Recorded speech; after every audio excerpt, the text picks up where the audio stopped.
Welcome to the things that nobody ever told me, so I absolutely need to tell you. Two, I guess, episode two. So here goes. Today, in the office, I stumbled upon an article about Frida Kahlo, the Mexican artist, and I asked ChatGPT about her history. I just felt a little intrigued. ChatGPT told me, and most articles were about her troubled relationship and how troubled her life was. And after reading like five or six of them in a line, I realized that my head was spinning. And I asked myself why. I felt absolutely drained. The articles were talking in detail about her troubled but beautiful relationship with her husband. Rivera something, who had cheated on her with her sister. So beautiful but so troubled. And it was so unsettling for me to read that. And I asked myself why I'm feeling so drained. And that feeling of being drained took me back to my childhood when very often in newspapers, in Hindi newspapers, I used to read about articles of actors and actresses, and those articles mostly spoke about their love lives and the misfortunes, the tragedies of their love lives. The things that didn't go well, the things that, like, some actress was in a very violent relationship, whatever. It was speaking about tragedy, but the one thing that the writers always did was they wrote about tragedy in a way that was so cinematic. It was so stylized. Tragedy and misfortune were written off as being almost romantic. And you see the same thing if you pay attention to the elders around you growing up. Not all of us, but a lot of us get that sense while growing up, also from our elders, from mostly our mothers. Sorry, mostly our mothers. Their helplessness has turned into a sort of martyr complex. I'm a martyr. Like, I am this person who has gone through so much, and it is my story and it's my identity. My helplessness is romantic. My pain is romantic. The fact that I cannot fight for myself is somehow romantic. And not just from the newspapers, a lot of literary authors do that too. Time and again, tragedy and pain and suffering has been romanticized in our culture. We actually have full blown tropes in our culture. We have the damsel in distress, helpless. We have the jilted lover, the guy who gave all of himself and then he was betrayed, and now that is his identity. And we have another guy. We have the tortured genius. How can I forget that? We put a lot of our historic men in this category who were good at what they did, but they were also extremely abusive to women in their lives and just generally shitty people. They were the tortured geniuses. So, from early on, literature teaches us that pain is romantic. Then, our parents, are the adults around us, give us this sense that pain is romantic.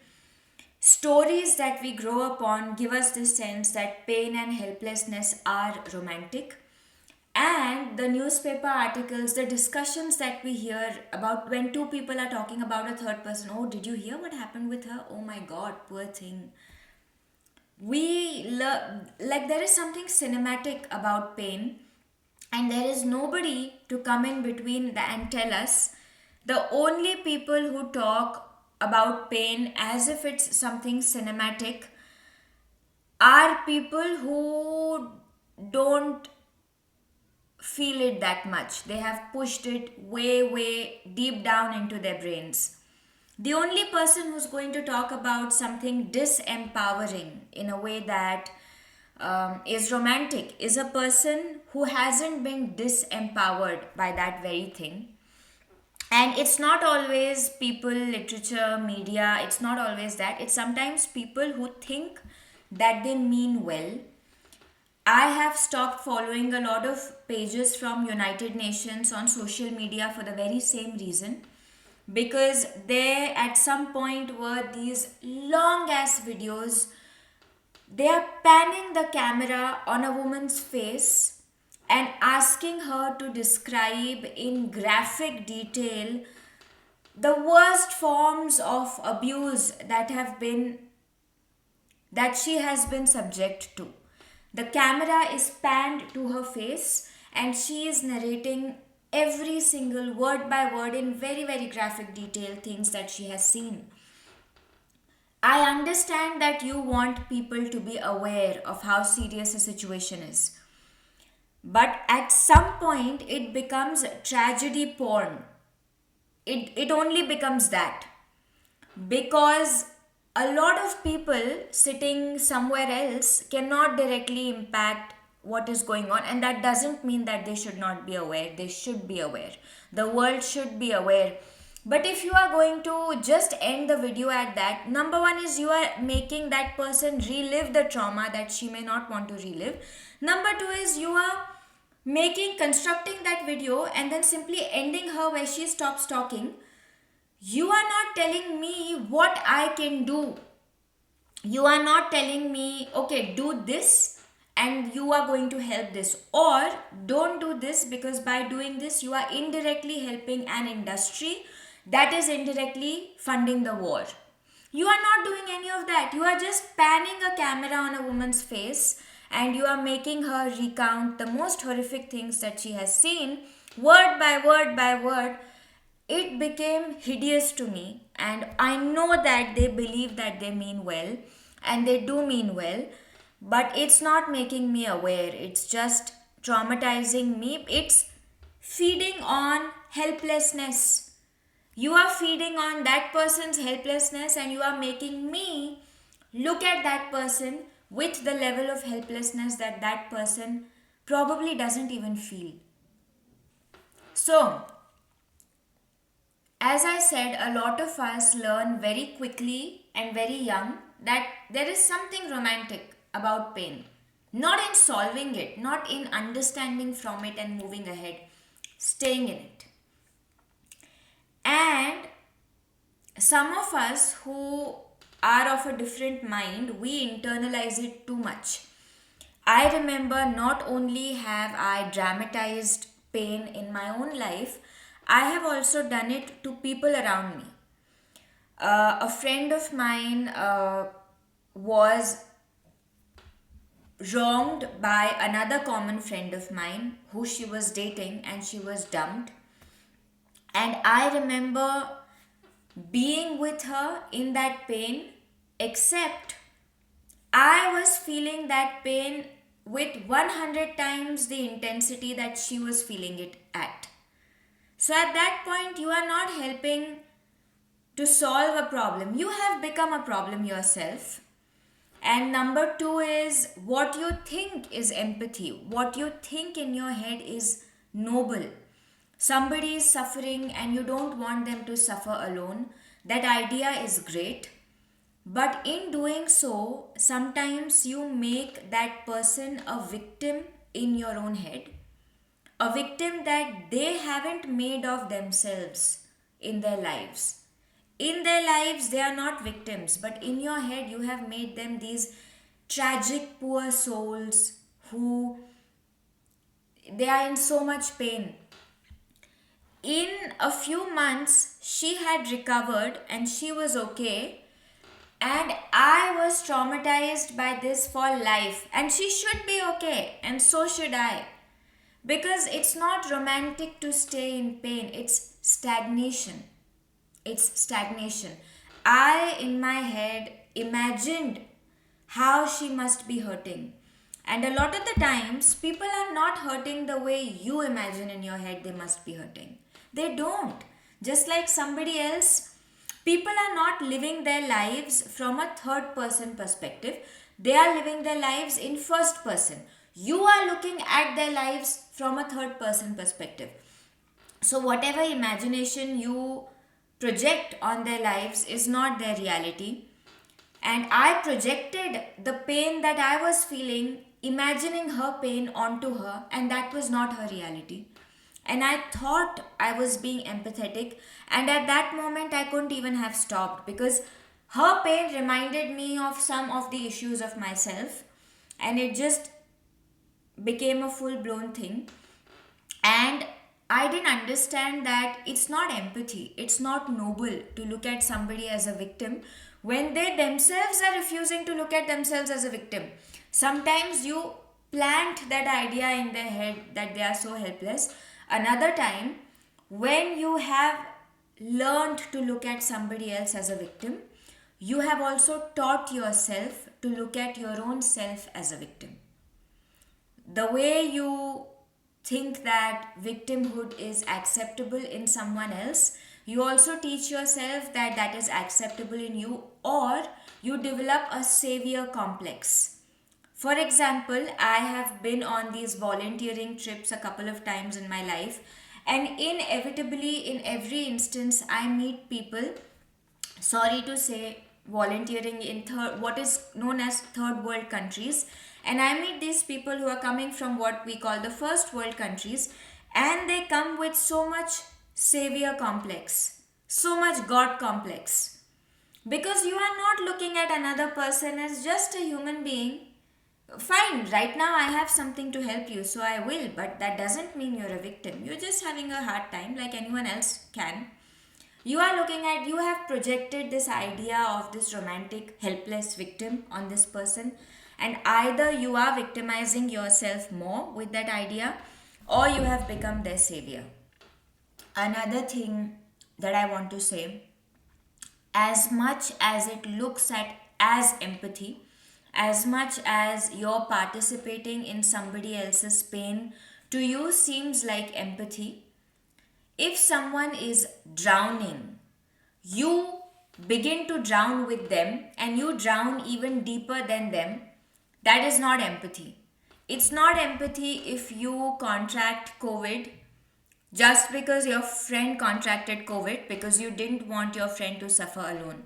That is not empathy. Now we have two people who need help instead of one person who needs help. Actually, empathy in general in life I found is a very, very, very dangerous thing because either you underdo it or you overdo it, and it's very difficult to strike a balance with it. But drowning with someone else is not empathy. And as much as the world has programmed you to believe it, victimhood and helplessness are not romantic. They are not pretty. They are not pretty. They are ugly. You want to know what's pretty? Clarity is pretty. Strength is pretty. Very, very pretty. Resolution is pretty. To know what you deserve and to know that you deserve to go through this life with happiness is pretty. And when you encounter pain, you solve it and you move on. I'll tell you, when people, a lot of the times, when they are in very toxic relationships or when they are with someone who mistreats them, or when they are in a job that they don't like, they a lot of the times resign to their fate because they have a part of them, even though they don't know, has normalized and romanticized helplessness. And the other part doesn't want to believe that they deserve better. If you don't romanticize helplessness, and if you train yourself to believe that you deserve the best, don't ask yourself for reasons. This is one life, you deserve the best. If you do that to yourself, automatically you will not be able to stay in situations where you are mistreated. If it's a job, maybe you can't immediately leave it, but you start to make a way. Sometimes, even a relationship, you can't immediately leave, but you start to make a way, not as a tragedy, but as okay, I, by mistake, I fell into something that I'm not happy with. But guess what? I know where I want to go. So now I'm going to take myself out of this and I'm going to go there. That is romantic. It is heroic to either pursue what you truly want, and you either you get it, or you die pursuing it. But to really spend your life knowing what you want and in the pursuit of what you want is romantic. It's very romantic. And if you make yourself weak, if you make yourself a victim, if you make other people a victim, if you romanticize helplessness, when time comes, when the real time comes to genuinely fight for what you believe in, to genuinely fight for what you love, where are you going to get the strength from? Where are you going to get the strength from? You have romanticized victimhood all your life, and you think that suddenly one day the strength is going to appear. It is these people who have normalized their condition as a victim in life, and they have allowed that belief to fester in their minds that there is something romantic about it, that see their children being abused and turn the other cheek because they don't want to fight, or they leave a friend who just got diagnosed with cancer because they don't want to fight. If you keep running away from fight all your life, you are not going to suddenly develop the strength one day to do it. Victimhood is not romantic. I know the world tells you it is, and it tells you in several different forms. I want to repeat, there is nothing in life more romantic than strength and belief. Nothing in life more romantic than a person who wants to fight for what they believe that they deserve. Whether you lose in that fight, or you win, or you die trying, there is nothing more romantic than that. There is nothing more romantic than real strength. So, helplessness and victimhood and pain and suffering is not romantic. Thank you.